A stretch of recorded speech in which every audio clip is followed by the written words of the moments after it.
We're good?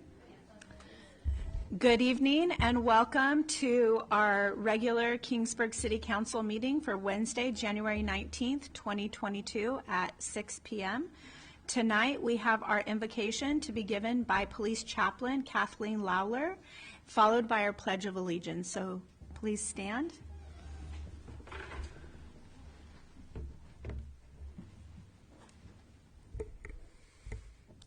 Mayor North, City Council members, it's always a pleasure and a privilege to represent our faith community here at the council meetings. So let's bow our hearts in prayer.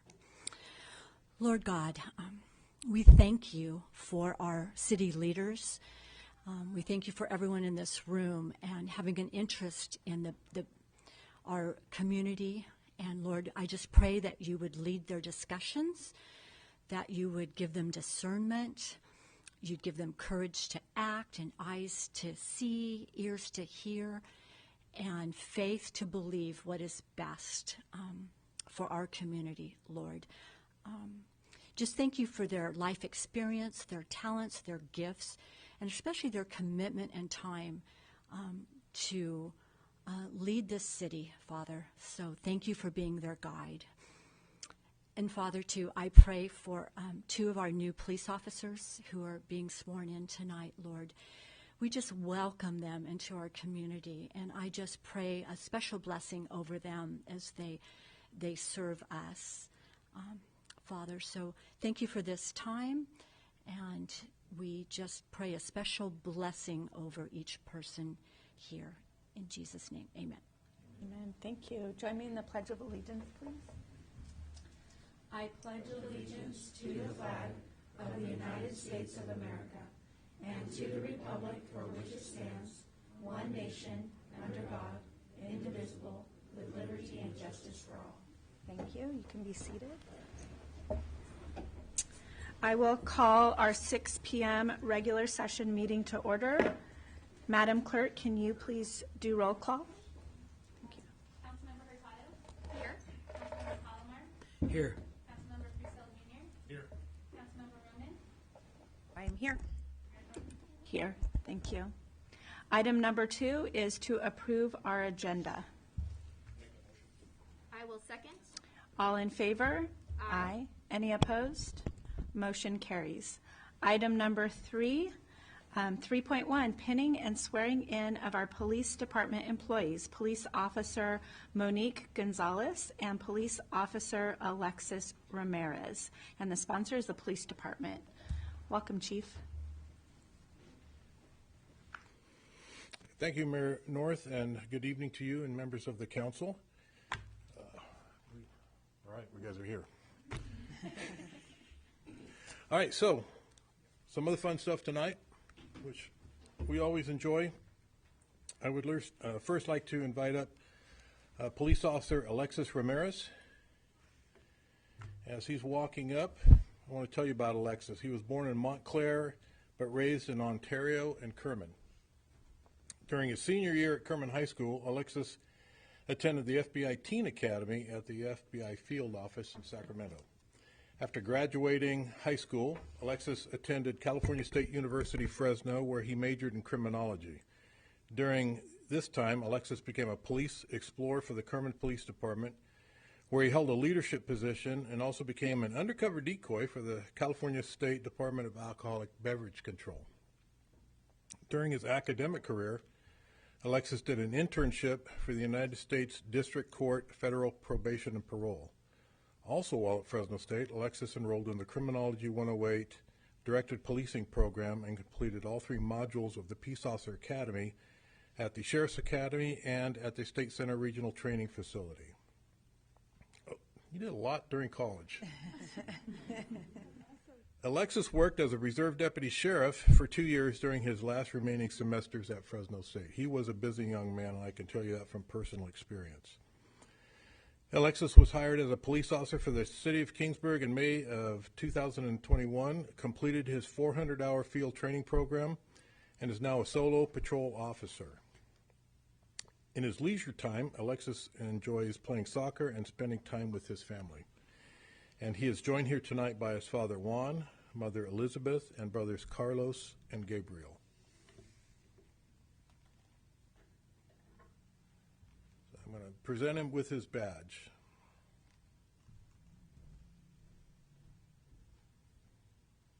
Congratulations.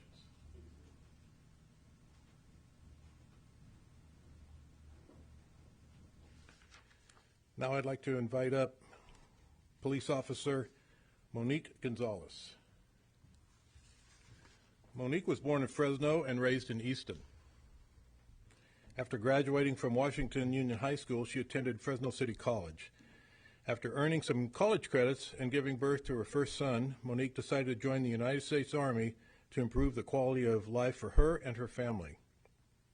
After enlisting, Monique remained focused on her education and attended Fresno Pacific University and earned a Bachelor of Arts in Sociology in July of 2015.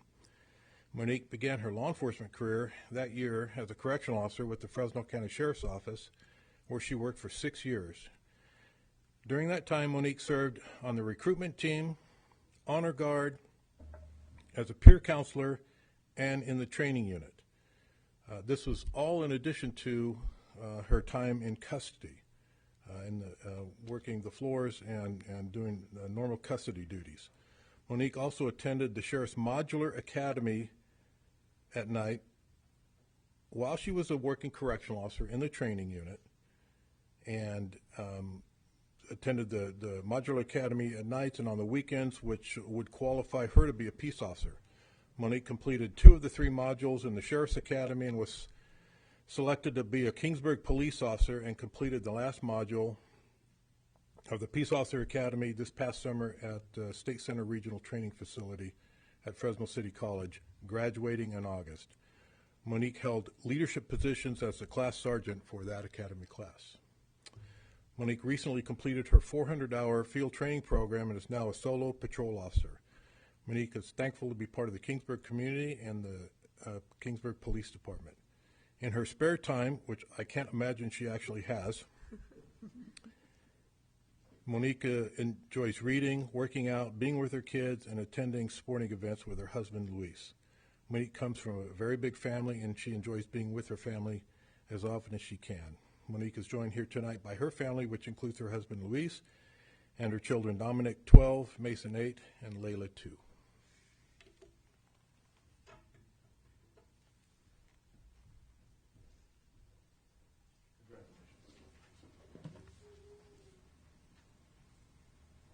Madam Clerk, if you would administer the oath. Please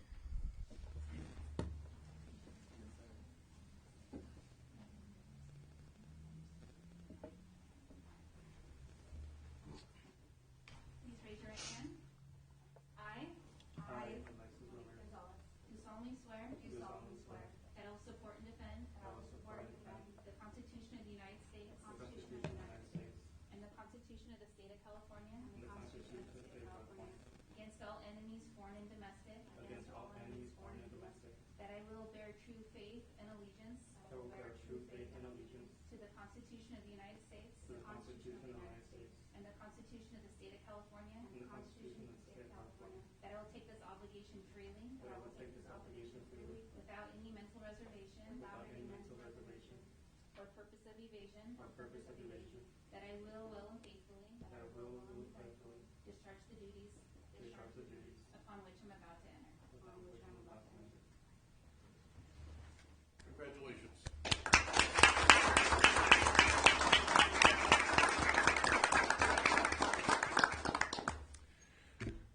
Alexis, if you'd like to step to the center of the well, I'm going to invite your mother, Elizabeth, to come up and pin your badge.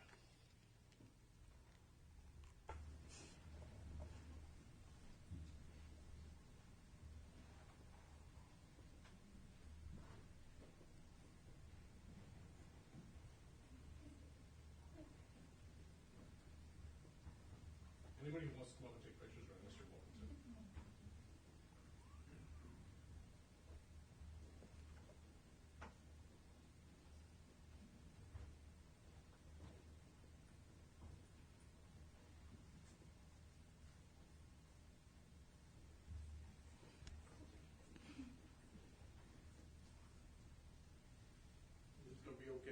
All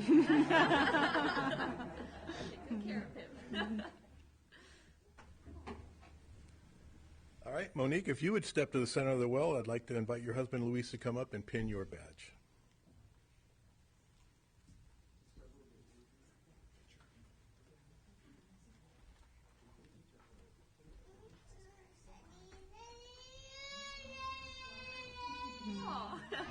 Oh, bring her up.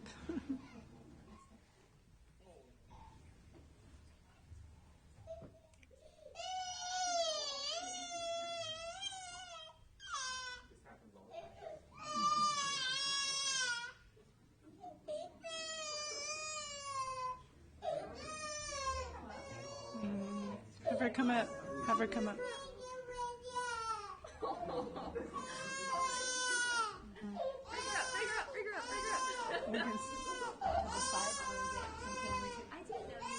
That is awesome. Why don't you come on here and we'll have the council come and take pictures with you guys.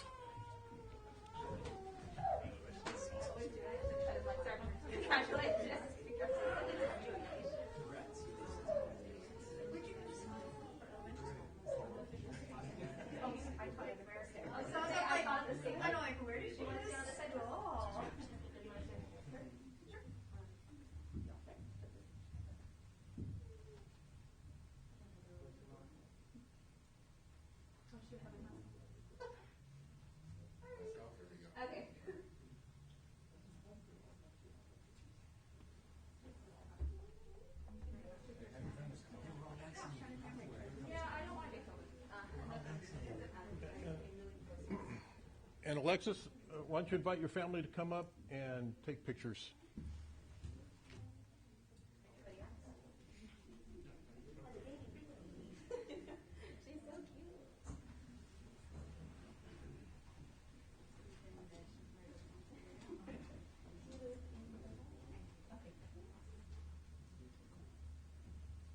Just take your mask off if you want.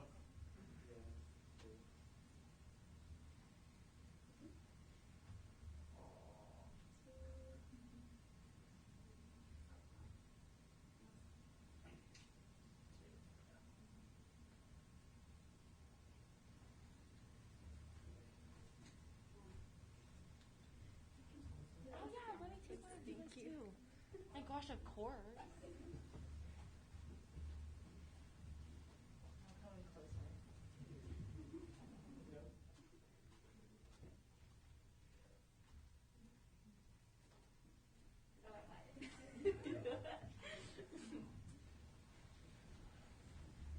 All right, now I'd like to invite Monique's family to come up. Anybody who wants to come up. Anybody who wants to, yeah. No, everybody else.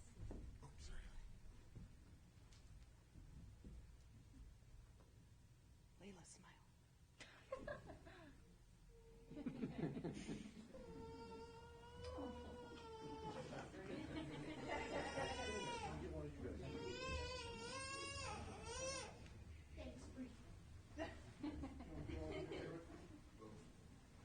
One more. We've got to do one more with your teammates here. Former teammates.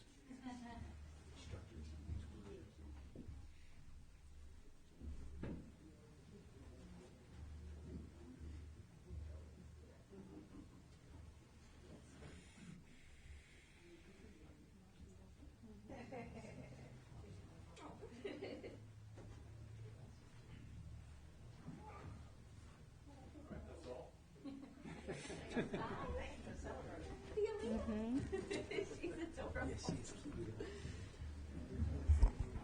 Thank you, Mayor North and members of the council. I appreciate your time. Thank you. Thank you. Congratulations, and thank you to all the families for all your support, too.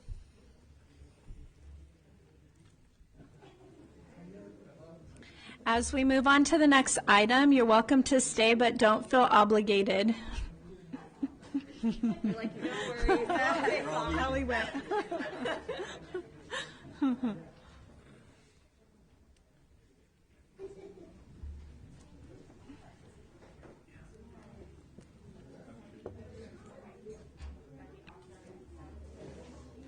gonna be left with like 3 people. 3 or 4. The real fans sticking around. Hey, maybe we have 4 this time. We will move on to item number 4, which is public comments. This is the time for any citizen to come forward and address the City Council on any issue within its jurisdiction that is not listed on the agenda. A maximum of 5 minutes is allowed for each speaker. And I believe we do have someone who would like to come up and put in public comment. Make sure to state your name and if you're a resident, please. Mayor North, Council, my name is Rene Nunez. I am not a resident of Kingsburg. I'm a resident of Reedley. I just want to formally introduce myself as I do believe in local power and local government. I am running for Assembly District 33, which lands in this district. And I just want to introduce myself, and any questions, you could always look me up and just email me, call me, and I'll always love to work with everybody. So please do. Thank you. Thank you.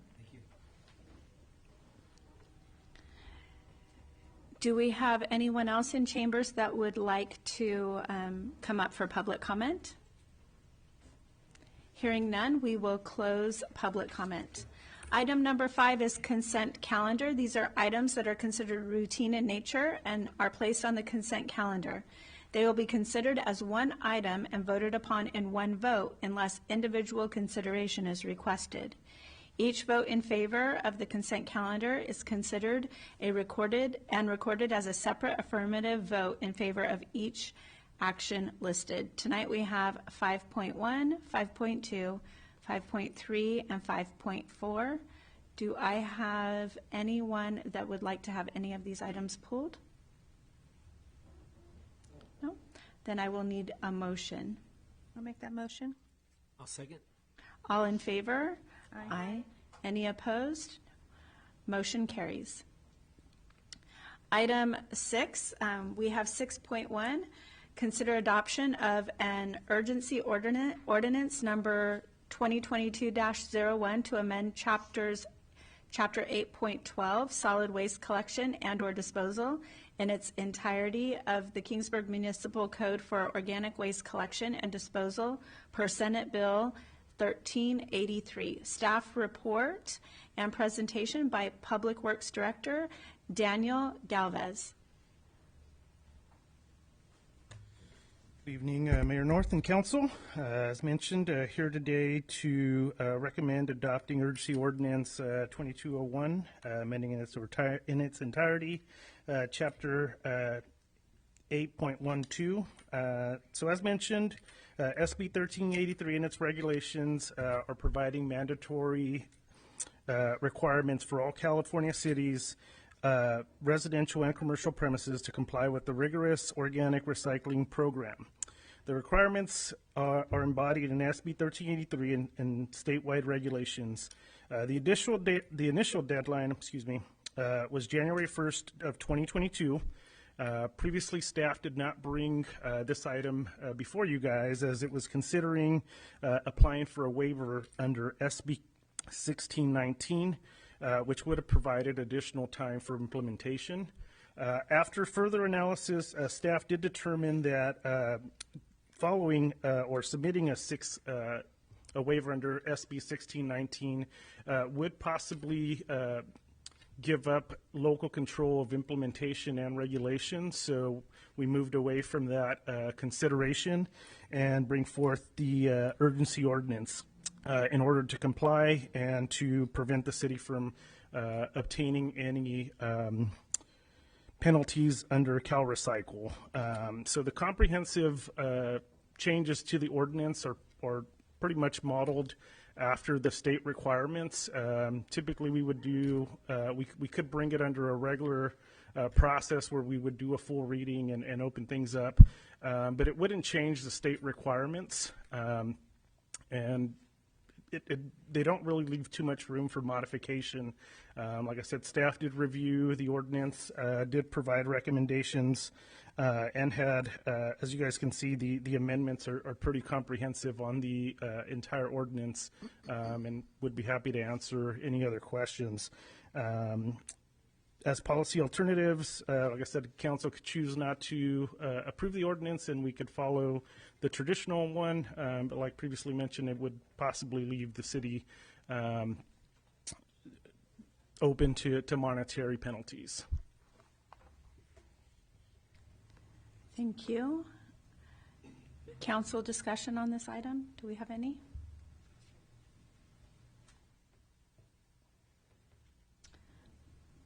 Okay. Any public comment on this? Nope.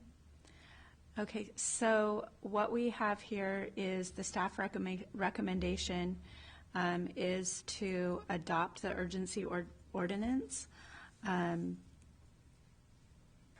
If we do not tonight, then we could face monetary penalties, I guess you would say. So in moving forward with the recommendations from staff, I would need a motion if that's the direction we want to go in. I'll second. All in favor? Aye. Any opposed? Motion carries. Thank you. Yeah, that really. You want to just stay up there? Yeah. Okay. Item 6.2, SB 1383 Local Assistance Grant Program, staff report and presentation by Daniel Galvez. So I'm back. This one's a little bit more exciting than the previous presentation.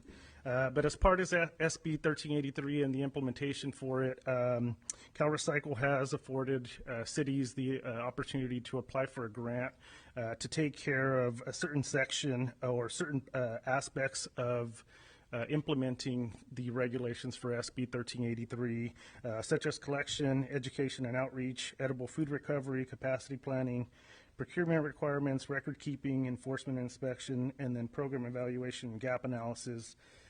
So as part of SB 1383, the city is also going to be required to adopt a procurement policy, which will be coming to you soon, along with an amendment to the Mid-Valley Franchise Agreement, which will eventually come, as well as some also future ordinance adjustments that we may need to make as we kind of go along. So part of the grant, it provides about $20,000 for the city, so there's about $57 million. The benefit of jumping in on the first round of applications, which are due February 1st, is that it does allow, if cities don't apply, then the remaining money does get split up between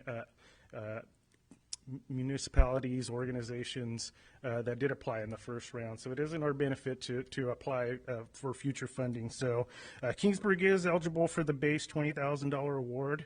So in order to get this grant submitted, we do need to pass a resolution allowing the city manager to sign and apply for all programs for CalRecycle. We currently have one in place for the city payment program, but this one expands it out for 5 years.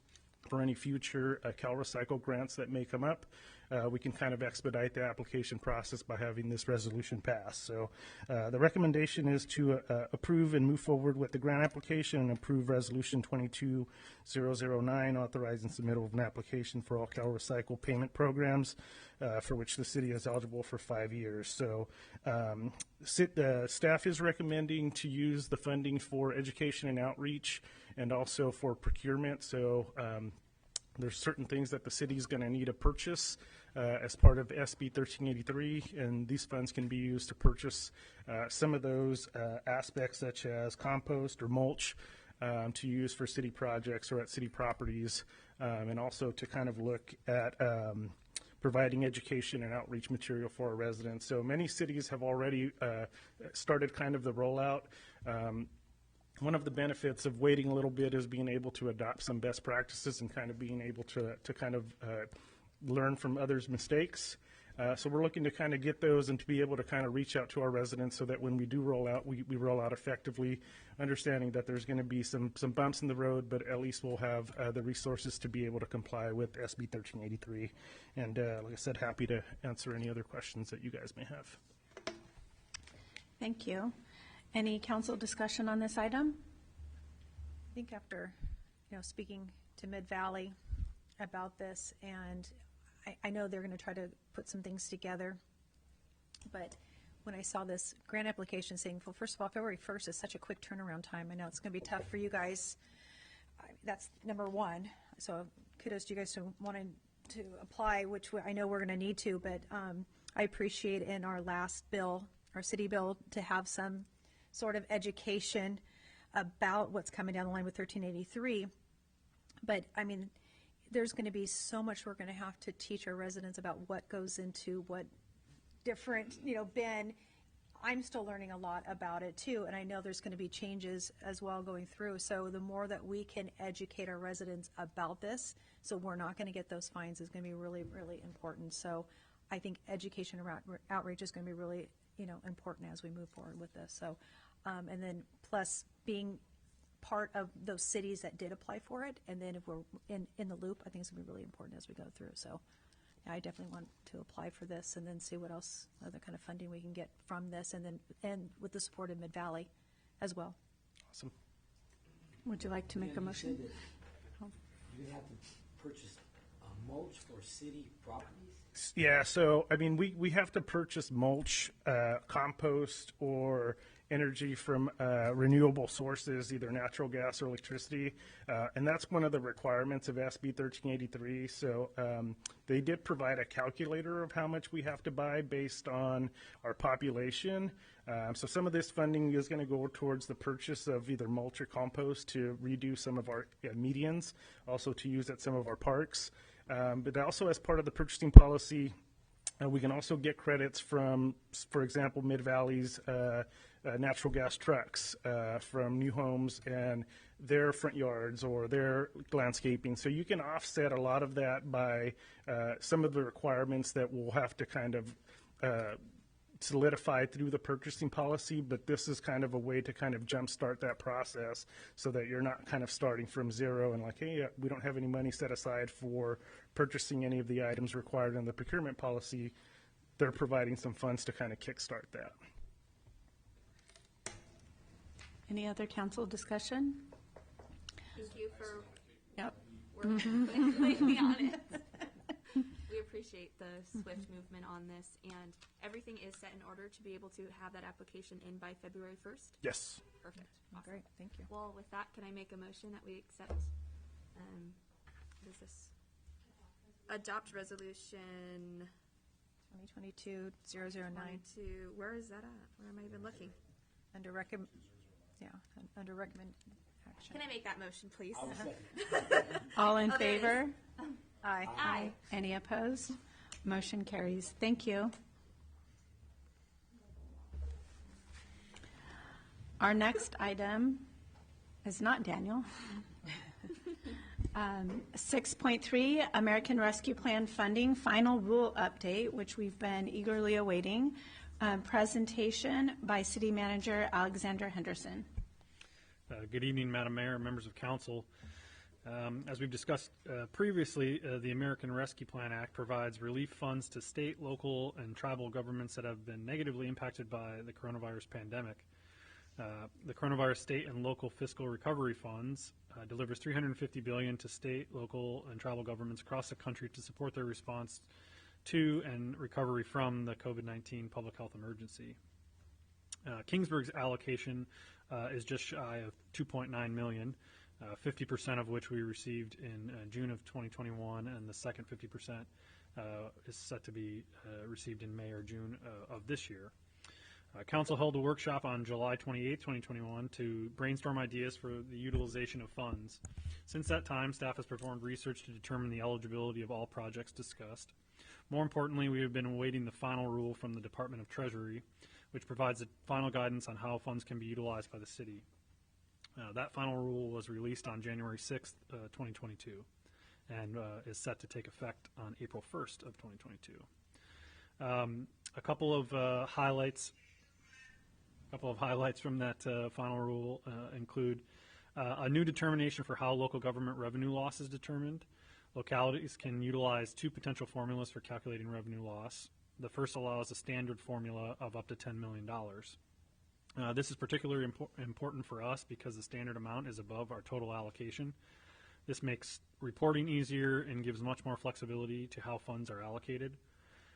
In general, any government service provided is eligible up to this threshold. So that might include employee hiring and recruitment efforts, which include maintaining current compensation levels to prevent layoffs, worker retention incentives, including reasonable increases in compensation. It also includes presumptions for capital expenditures. They're subject to the same related and reasonably proportional standard as other uses. There are expansion of eligible uses for water, sewer, and broadband projects. Stormwater projects originally thought would require a water quality component, but now, for example, they made the determination that existing culvert repair or upsizing would be eligible, and also has an emphasis on the build-out of fiber optic infrastructure. Some non-eligible uses that remain from the interim final rule are there are no contributions to pensions. One note that they did include is that it doesn't include regular pension contributions for payroll, regular payroll costs that we currently incur, but it refers specifically to the paying down of unfunded accrued liabilities. You cannot use it for debt service or for replenishing rainy day funds. Luckily, we did not have to dip into any rainy day funds, so that's not an issue for us. The final rule also identifies an updated reporting requirement, and our first report is now due by April 30th, 2022. At this time, staff has just provided an update on the final rule and the projects that have been discussed to date. We recommend holding additional public workshops to review the final rule as it aligns with our initial conversation of projects. Ultimately, Council will have the final say on how funds are spent during the regular budget meetings and adoption of future budgets. A reminder that these funds can be spent through the end of 2026. In your packet, I did include the slides from a webinar that was put on by Treasury that gives some of those updates. They outline some of the new things that came from the final rule. In addition, also included an update on some of the research that was done from our existing, since our existing workshop. If I can get to it.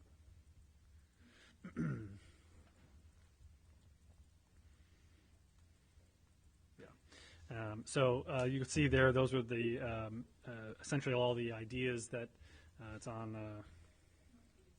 146. Yeah, they are. So these are all the original ideas that came from that July workshop, the number of votes that were received, and then at the time we were doing a fair amount of research to try and determine what was eligible. But as it stands, it would seem that all of these things are eligible because we provide them during our regular government services, and since our allocation is less than that standard allotment of up to $10 million, it really would just become a matter of prioritizing individual projects and how they're allocated over the next few budget cycles. So that concludes my report, but I'm certainly happy to answer any questions that you might have. Thank you. Any council discussion? That April 30th, that's just for money spent so far, right? That's just our first budget reporting date? Yes. We don't need to make any determination. No, so they haven't come out with the guidance on the reporting yet, so I'm not 100% sure, but what I suspect is that it will be similar to the CARES Act funds, in which we reported on funds that were spent up to that point, and then those ones ask for some projections, so they may or may not ask for how we may spend it in the next quarter or the next year, but kind of waiting to see on that. But no, you don't. There's no requirement that I'm aware of that will absolutely require that allocation. I have a question. So we already had one workshop before we really had the guidelines, and I know that we had a lot of ideas. Will we plan a second workshop soon so that we can see if those line up with the guidelines?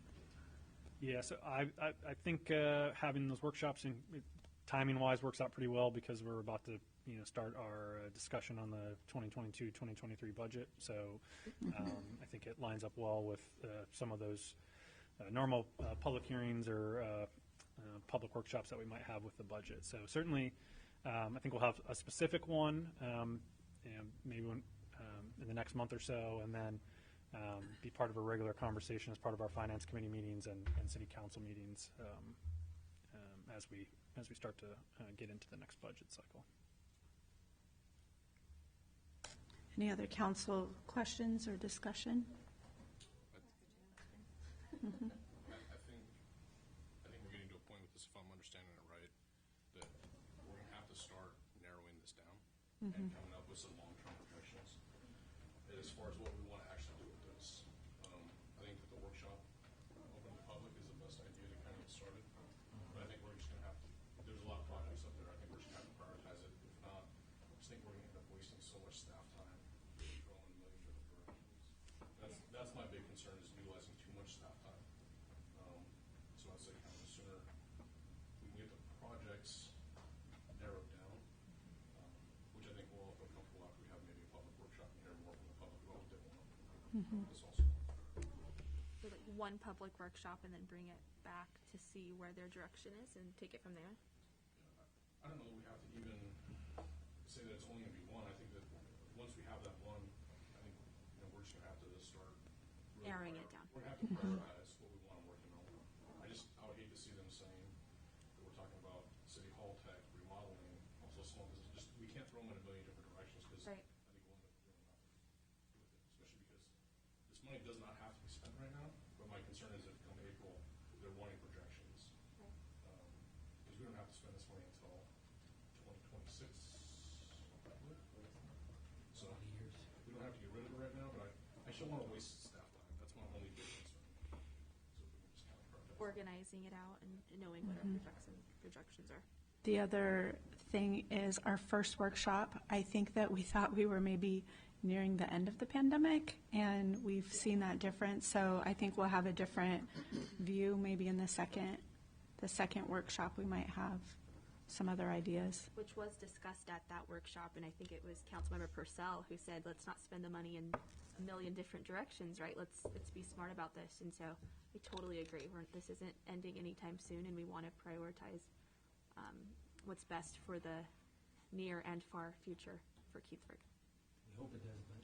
I hope so too.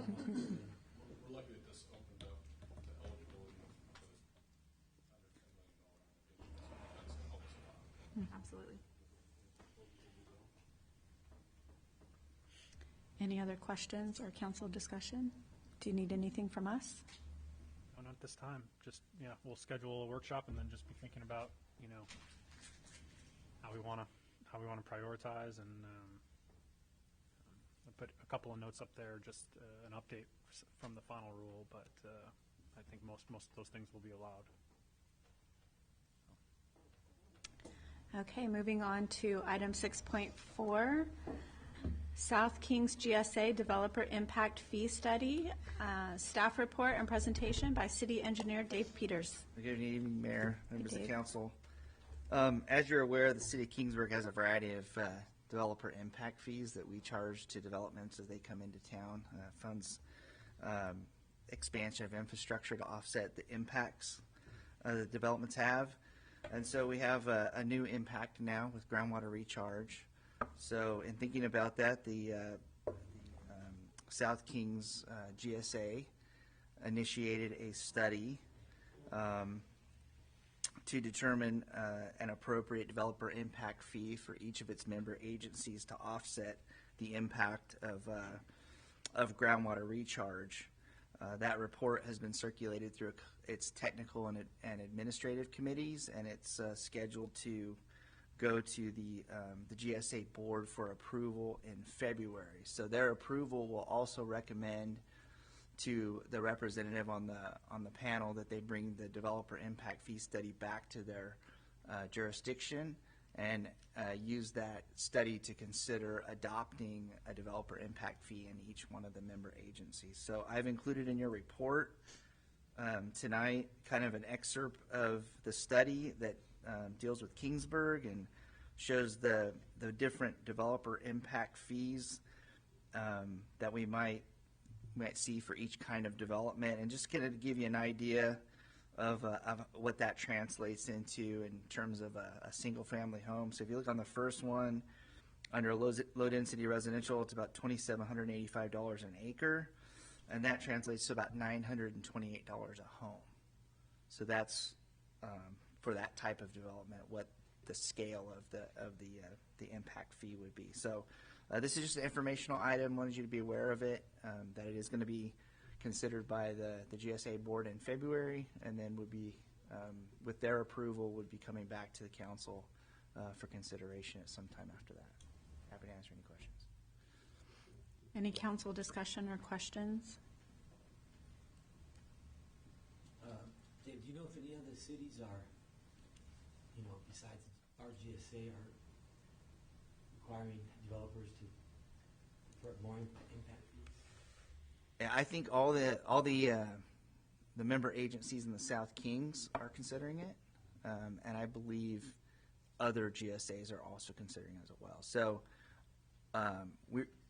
this impact fee will just offset the individual development's impact. So we're not asking them. I mean, we essentially had like 100 years of not building recharge facilities, right? So we're trying to make up for that now by getting grants. The GSA just got a big $2.6 million grant to build a pretty significant recharge basin up in Sanger. And we're trying to do those sorts of things to get caught up, but this impact fee would be to directly offset the impacts of a developer's individual project. So we're not asking them to fix anybody else's problem, just to expand the infrastructure so that as they build their project, we have the ability to recharge to groundwater. So on all new builds? Sorry? This is on all New builds, yeah. And so it would be similar to the other impact fees that we have for stormwater, water, sewer, traffic, that kind of stuff. Will this ultimately be up to us to determine how much this is? Yeah, so the fee study will give you the recommended amount. I mean, you could, choose to adopt. I think what I've seen typically done is they'll adopt the amounts that are typically in the fee studies, because those are the defensible amounts, and then they'll apply like a reduction, similar to what we've done. I think our impact fees are still on a 25% reduction, kind of across the board reduction. So you could certainly consider that if you want to lower it below. So my question would be, if we adopted and we're charging $27.85 per acre, if the city of Fowler comes in and says we don't like that, we only want to do $1,000, is there GSA recourse for that? So the developer impact Good fee study, so question. this table that's in your report, there was a table developed for each member agency. And they are different amounts because, it depends on where the projects are geographically, where the canals run relative to their city, and that kind of thing. The impact fee study was done by Provo and Pritchard, who's pretty well-versed in these sorts of things. But yeah, the amounts are recommended to be different. But like I said, I think If he chooses to not go with what's recommended, I think you can go under it. I think if you wanted to go more, that might be tough because the study wouldn't support that. You can't do it. There's been some changes at the legislature too that has some additional requirements on impact fees, but essentially every 5 years, I think is the requirement now. You have to adopt, it's called a nexus study. So this is usually when we do our nexus study, we're looking at all of our fees, right? So traffic impact, our water, so we collect if we have to drill a new well or something like that. This one is specific, obviously, to the GSA, but you can't do more than that. But I think what you're asking is if another jurisdiction in the GSA wanted to charge less, they. make sure we're not going to be paying more than our fair share, because we have more money than so. Well, and these impact fees would not be paid to the GSA. They would be paid to the city, and then the city can use those impact fees to offset expenses that they owe to the GSA. Okay. So, they're not going directly to GSA. And I should revise my answer to Councilmember Palomar. Fowler currently does have a groundwater recharge fee. They determined that fee when they did their annual fee update a year ago, and I think it's about $850 per home. So it's pretty much in line with what's being proposed in this study. more recharge stations we have for cities, the better, correct? I know you guys are working on that.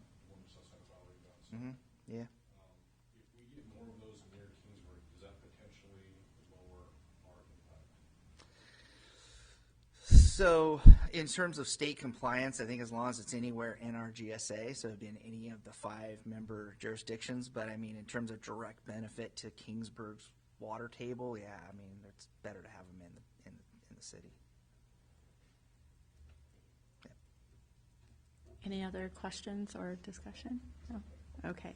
So staff is recommending that council directs our rep, which is Councilmember Hurtado, to approve the fee study as presented. That's something we don't have to do a motion, we'll just direct. Okay. Don't chasing if you get there. Let's not go backwards. Thank you for the direction. I appreciate it. Thank you, Dave. Item 6.5, Crime Statistics Report for the month of December 2021 and General Police Department update. The report was prepared by our Kingsburg Police Department Records Supervisor, Karina Padilla, and our presentation is by Chief Neil Dadian. Good evening again, Mayor North, members of the council. So I wasn't with you, well, we didn't have a meeting in November, so covering a couple of months. A few things I do want to point out. I've mentioned this, I started mentioning this some months ago. We're having a spike in catalytic converter thefts, and that really appeared in November. A little bit less so in December, but we're averaging 1 to 2 a week in Kingsburg.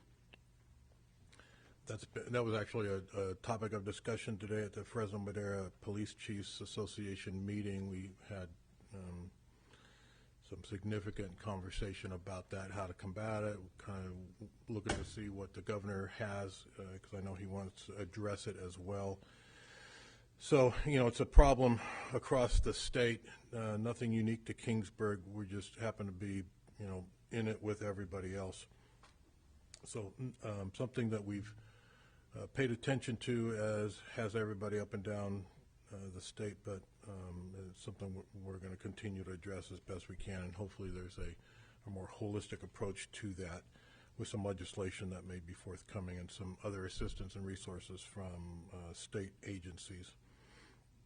So a little bit of an increase in our vehicle burglaries as well, which is kind of reflected on the statistics. You'll see a bit of a spike in November on the yellow line there for burglaries, but those are actually not home or commercial burglaries. Those are vehicle burglaries, but they're all captured under burglary in general. So crime-wise, that's the worst of it. Everything else is pretty much status quo, very low crime. We're doing our 2021 reporting, which there is a virtual cornucopia of things to report that grows every year, and last year was a significant amount of mandatory reporting that was levied on law enforcement in the hopes of transparency, which is good, and nothing I'm complaining about, but it costs us a great deal of staff time for this reporting. But law enforcement transparency is always a positive thing, and that's the good news.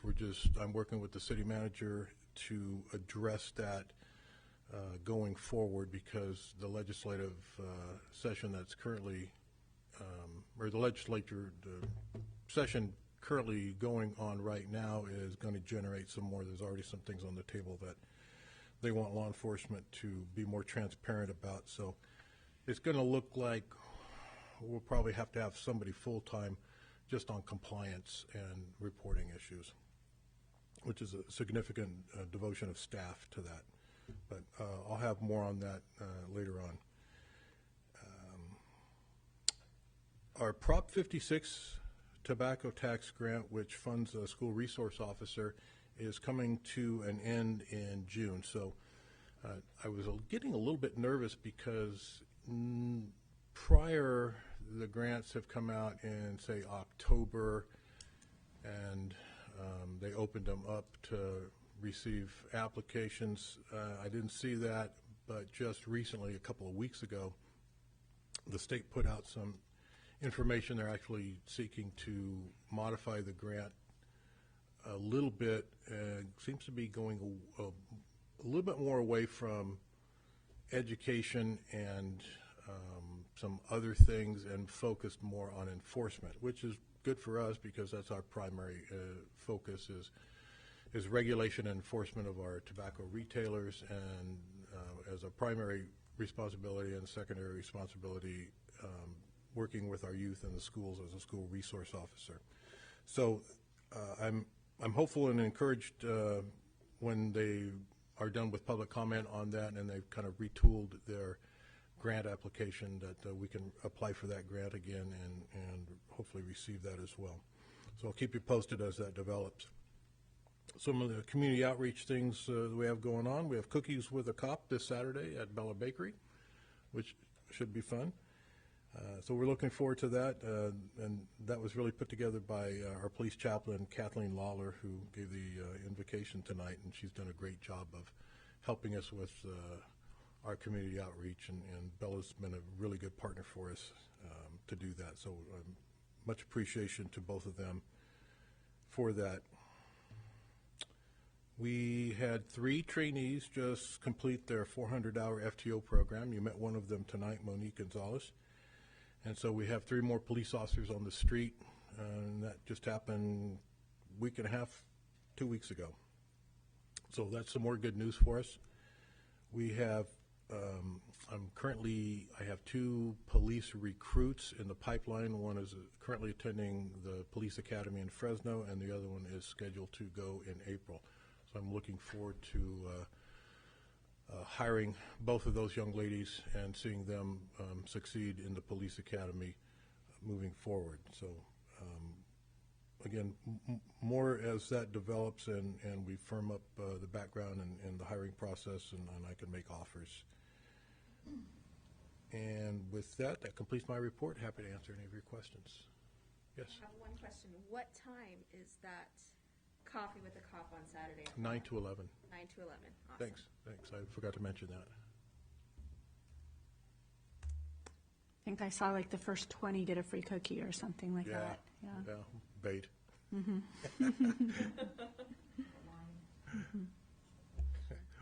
Any other questions? Keep up the good work. Thank you very much.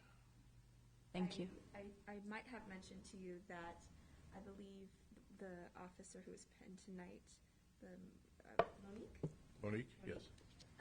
Was very useful in helping with a constituent case in my district, and our city manager led that charge, and you were in the loop as well. But very thankful for just such swift turnaround and answering our constituent cases and helping in whatever way they can. So I'm due for a ride along soon, hopefully with one of the new recruits that we have coming in. So thank you. I appreciate everything. Oh, thank you. I appreciate the kind words. 2 female officers now, Chief?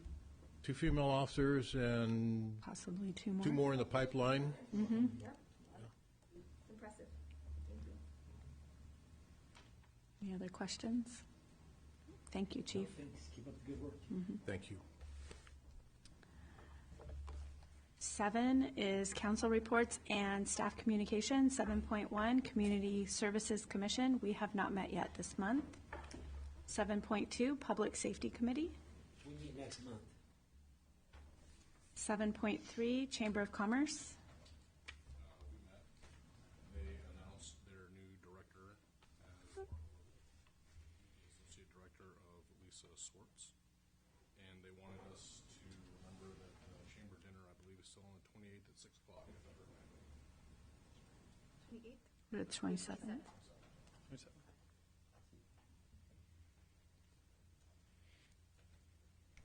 7.4, Economic Development. We have not met. 7.5, Finance Committee. 7.6, Planning Commission. We had the joint council meeting workshop last Thursday. So you're all aware of what happened there. So talking about managing growth in Kingsburg. He wasn't there. We can chat after. 7.7, SKGSA. We did not have a meeting in January due to lack of business, so we will have a meeting in February, and I'll bring that information back next month. 7.8, downtown bid. We will be meeting in the beginning of February, first Wednesday. 7.9, Council of Governments. Have not met yet. 7.10, any council members have anything to report out? Vince? Michelle? Couple things. So there was an issue with the T-Mobile website recently. It was crashing, and so I was informed by one of our residents about that, and I had reached out to Denise with T-Mobile, and boy, they were on it very quickly, had it fixed, and I just want everybody to know that they've been just really receptive to any issue that we've had, so I just wanted everybody to know that if you reach out to them, they've been just wonderful. They fixed it within an hour, had it up and going, and were able, if anybody has any issues with T-Mobile, I'll tell you that they've just been really easy to work with, so just wanted everybody to know that. At SKF last week at our meeting, I was reappointed chairman, and Supervisor Mendez is vice chair once again. And then this morning at our Zoo Authority meeting, today we discussed Measure Z. So it is going to be going back on to our November ballot. It's already been 10 years again for Measure Z renewal. So just keep that in your mind that it's coming back up. And so we'll be discussing that next meeting. But and then also at that meeting, I'm once again chair of that one. That's it. Brandon, any? Okay. 7.11, City Managers Report.